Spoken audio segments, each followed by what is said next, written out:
HSC পরীক্ষা 2024-এর ঢাকা বোর্ডের তথ্য ও যোগাযোগ প্রযুক্তির এমসিকিউ অংশের সঠিক সমাধান এই ভিডিওতে তোমাদের সাথে শেয়ার করব।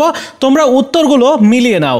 দেখতে পাচ্ছ একের এই প্রশ্নের উত্তর হবে হচ্ছে খ, তারপর দুইয়ের উত্তর হবে হচ্ছে গ, তিনের সঠিক উত্তর হবে ঘ, চারের সঠিক উত্তর হবে গ, পাঁচের উত্তর ঘ, ছয়ের উত্তর ঘ, সাতের উত্তর হবে ঘ, আটের উত্তর হবে ঘ, নয়ের ক, দশের গ, 11-র খ, 12-র খ, 13-র খ, 14-র ঘ, 15-র গ, 16-র গ, 17-র ঘ, 18-র ঘ, 19-এর গ, 20-এর ক, 21-এর খ, 22-এর সঠিক উত্তর হবে গ, 23-এর সঠিক উত্তর ক, 24-এর খ এবং 25-এর গ। তোমরা মিলিয়ে দেখো, এখানে সেট দেওয়া নাই অবশ্য, তবে মিলিয়ে দেখো সবগুলোর সঠিক উত্তর দেওয়া হয়েছে।